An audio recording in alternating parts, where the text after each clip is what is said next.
Before you accidentally burn the outside of that bird that you're about to smoke, let's talk about what rubs to use on different kinds of smokers.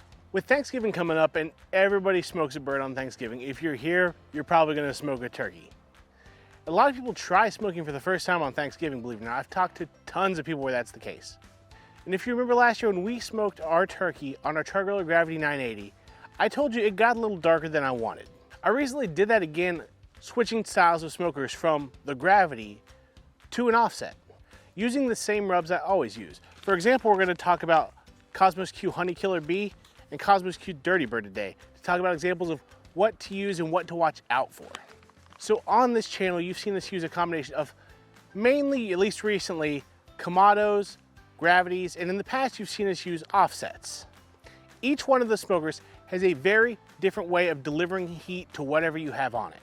The Kamado, for instance, delivers heat in a very slow way, sort of radiant. We're not doing a whole lot of convection because we're moving so little amounts of air. It's very even, very calm.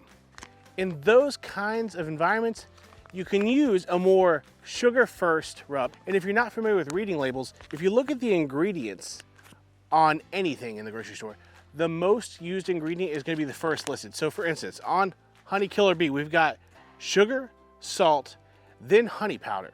That's a lot of sweet, which when applied correctly can lead to a beautiful and delicious caramelization. But if we apply too much heat too quickly, it'll over caramelize, maybe not even burn, maybe just turn a weird shade of brown. If you've seen it, you know what I'm talking about. It's when you get out of that beautiful red and sort of into a brown. It doesn't necessarily taste bad at that point, it just sort of doesn't taste like anything. But the Kamado, very gentle, not a whole lot of air flowing through it, not a lot of direct heat.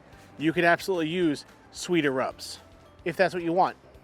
Now, when you talk about a big offset, or maybe something where if we had a Kamado and we took the stone out, we were cooking on that top rack only to create more space, but we still had open coals exposed to it, you may want to go heavier with something like a Dirty Bird. It's still gonna give you that delicious sweet flavor, but if you look at the label of Dirty Bird, the first ingredient on it is salt and then sugar and then chili pepper.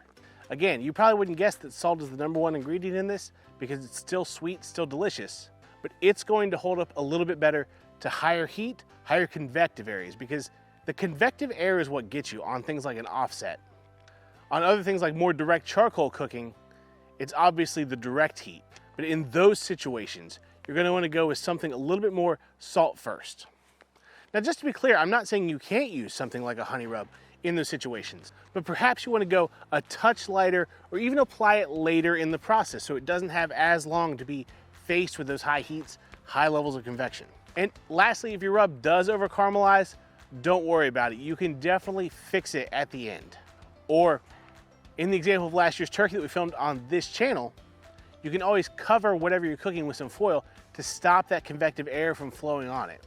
So in conclusion, lower convective, more easy, radiant style heat, load it up with those sweet honey rubs if you want to. A honey smoked turkey, oh, that's so good. We might do something just like that this year.